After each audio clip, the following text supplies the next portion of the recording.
Lo adelantábamos hace unos instantes, lo sufren las personas con alguna discapacidad física, con alguna dependencia, pero lo cierto es que los obstáculos físicos también nos van a llegar con la edad. En Euskadi, 8 de cada 10 edificios de viviendas necesitan eliminar barreras arquitectónicas para mejorar su accesibilidad, según la Fundación Mutua de Propietarios. 1 de cada 4 edificios tiene un escalón en el acceso al portal y 4 de cada 10 tienen porteros automáticos no accesibles. Los próximos viernes y sábado se celebra en Bilbao la 11ª edición del Salón Sin Barreras. Es un punto de encuentro de todos los sectores que contribuyen a mejorar la calidad de vida de las personas con algún tipo de discapacidad o dependencia y también de sus familias. Cerca del 9% de la población vasca declara alguna discapacidad o limitación para actividades de la vida diaria. Se están dando pasos y así lo hemos querido reflejar. Fijaos, hemos estado en el Monte Archanda, ejemplo de accesibilidad. Allí se puede subir en funicular. Las personas que necesiten, por ejemplo, una silla de ruedas también lo pueden hacer. Allí hemos citado a nuestros invitados. Javier Gil, por una parte, que es director de FECOR, la Federación Coordinadora de Personas con Discapacidad Física y Orgánica de Vizcaya. Irache Andrés, de la Autoescuela Irrintzi de Basauri, que es pionera en el Estado en la formación de personas con discapacidad física severa. Y Chema Alonso, presidente del grupo Bidaideak.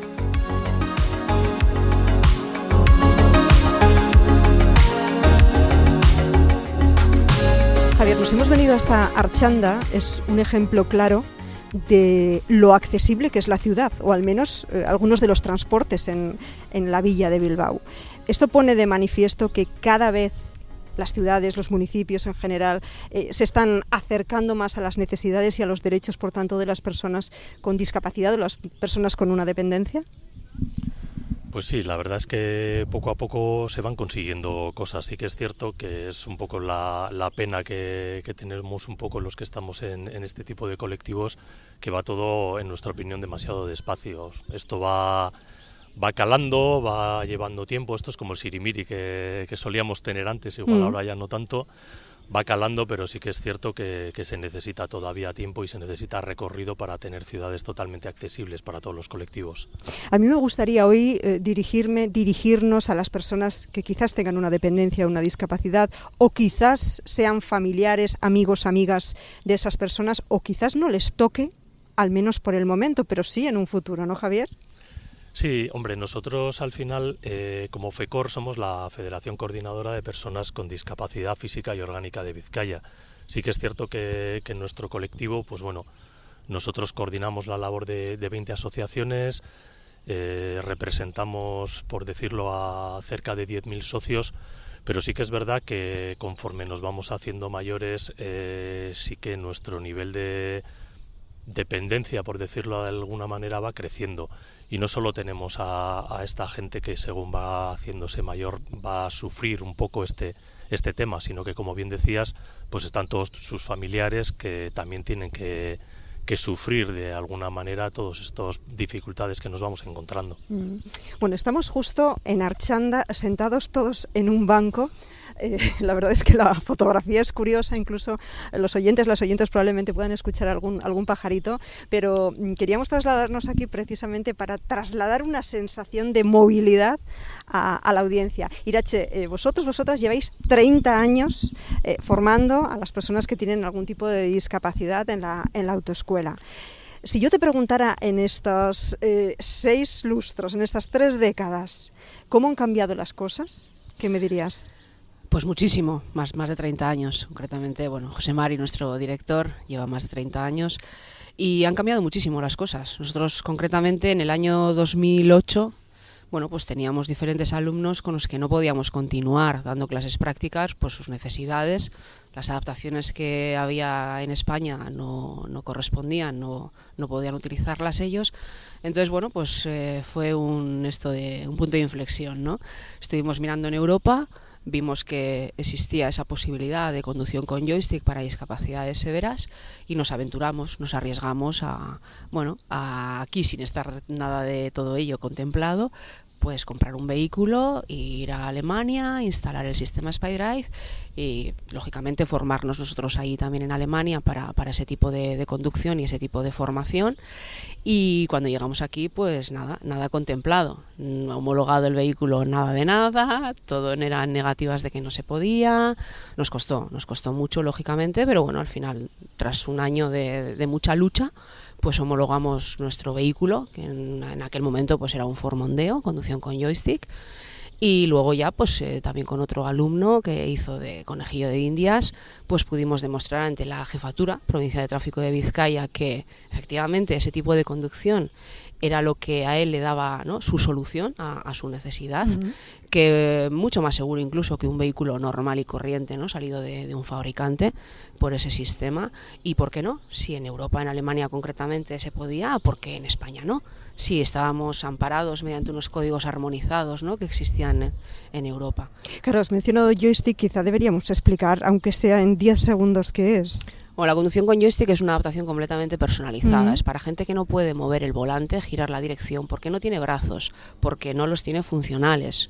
Entonces, bueno, pues pueden sin problema con un joystick como si fuera el joystick de una silla de ruedas.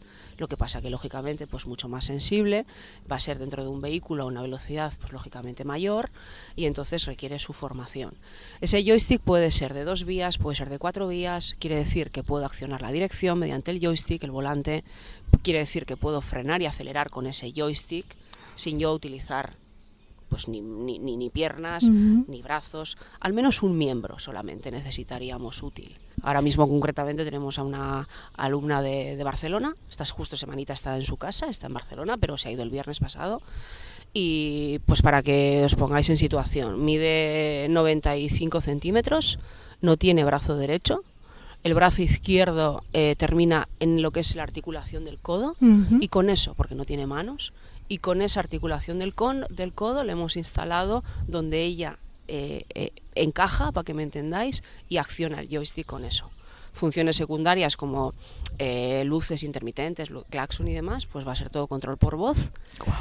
Y bueno, pues hay que adaptar el cinturón de seguridad y bueno, el mayor problema es acceder, ¿no?, al vehículo y al poder sentarse, que también lleva asientos adaptados. Dejadme que incorpore esta conversación a Chema Alonso. Chema es presidente del grupo Vida Ideac, una organización vasca de personas con diversidad funcional constituida como asociación sin ánimo de lucro. ¿Qué tal, Chema?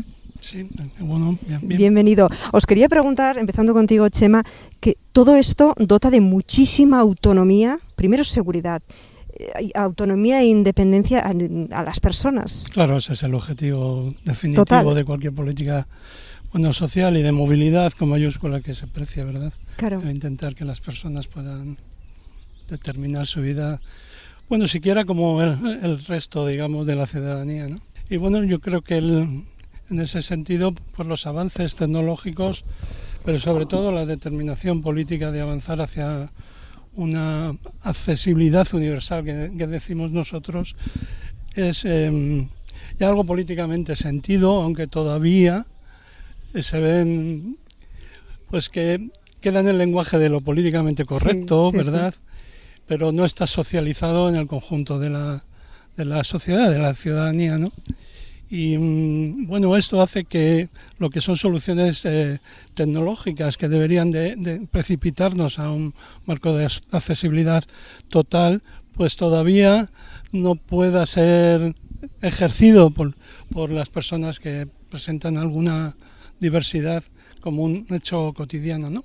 Pero se avanza, como ha dicho Javier anteriormente, ¿verdad? De manera importante, porque cuando nosotros nacimos hace 30 y pocos años, pues yo recuerdo que en Vizcaya, tengo que decirlo, en el año 90, que cuando nosotros pusimos el servicio Atericate en funcionamiento, no había más que un solo vehículo. El de transporte adaptado, Atericate. Sí, solo había un vehículo adaptado en Vizcaya, uno hoy, por suerte, el plazo de 30 años, que para muchos, tengo que decir, se ha hecho muy largo, para los gestores políticos desde luego no lo ha sido tanto, pues se ha conseguido pasar de ese cero a hoy contar con una red de transporte que tengo que decir en términos comparativos con el marco europeo más cercano, pero también el otro más lejano, el más idealizado, pues estamos cerca de de cualquiera de esas referencias cuando no lo hemos superado. Sí. Vosotros, aparte de Atericates, área de transporte adaptado, trabajáis otros como la promoción laboral o como Ondartza de Nonzat, de ocio activo, el turismo accesible, cada vez se está haciendo más, creo, también en ese sentido. El deporte adaptado, lógicamente no podemos olvidar a vuestro equipo. Estamos en ese salón, bueno, a las puertas de ese salón, 11ª edición sin barreras. Si yo os preguntara por qué tenéis que estar ahí, todavía hace 2 semanas estábamos votando, a los políticos, a las políticas también se les pedían muchas cosas relacionadas con la accesibilidad. ¿Por qué es necesario estar en el salón, Javier? Bueno, al final eso es una pata de alguna manera de la labor que nosotros tenemos. Al final dentro de FECOR nosotros por un lado estamos gestionando servicios sociales. Por otro lado, estamos aportando también ayuda a nuestros asociados, pero sí que hay una tercera parte que también es la reivindicación.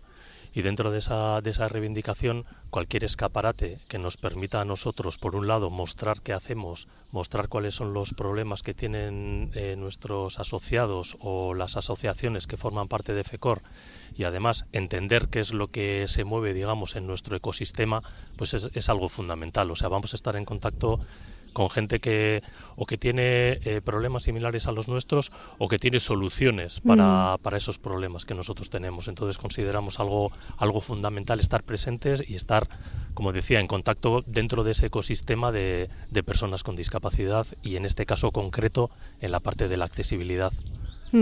Iratxe, a vuestra autoescuela viene gente de todo el estado. Sí. Lógicamente. No existe ese mismo servicio en otros lugares. En discapacidades muy severas, no.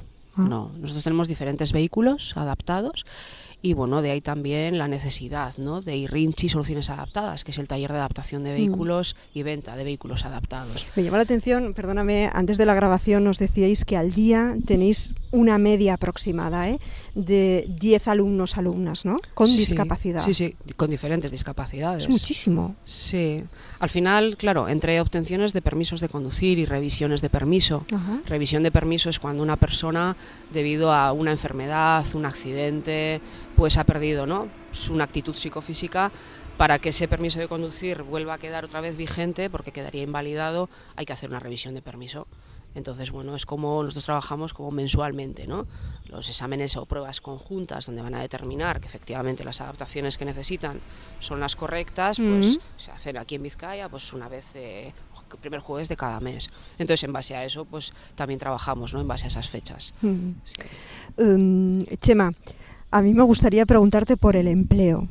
Porque si la tasa de empleo, de desempleo va poco a poco bajando, pero es verdad que entre las personas que tengan algún tipo de discapacidad todavía es algo más complicado, ¿no?, acceder al mercado laboral. En ese sentido, ¿qué harían falta? ¿Más políticas de empleo para las personas con discapacidad? ¿Fomentar más la formación? ¿Trabajar más la igualdad en las aulas desde pequeños, pequeñas?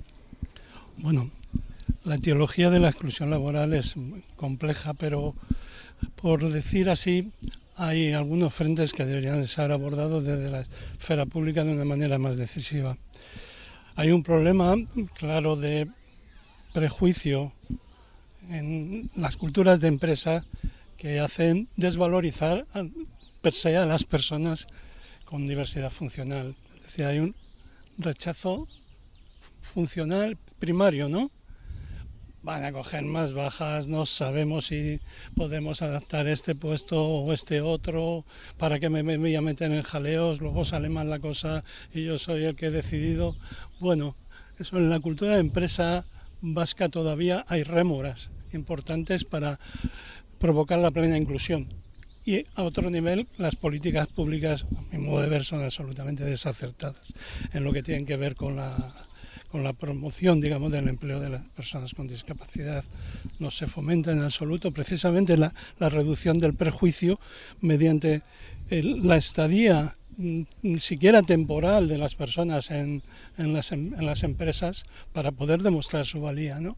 Y eso yo creo que es algo que es increíble, porque antes hablábamos de 30 años, pero es que llevamos con las mismas políticas de empleo desde hace más de 4 décadas, ¿no? Y de ahí que haya, por un lado, como única salida para muchas personas, los centros especiales de empleo y los espacios ocupacionales, que bien son buenas estructuras si no se dedican a fines puramente especulativos, que también las hay, y por otro lado, claro, no hay manera de romper esa tasa que siempre triplica en desempleo a de la población en general. Yo creo que todavía queda muchísimo por hacer y es uno de los retos sociales trascendentes para lograr un marco de inclusión plena. Txema Alonso, Javier Gil, Iratxe Andrés, muchísimas gracias.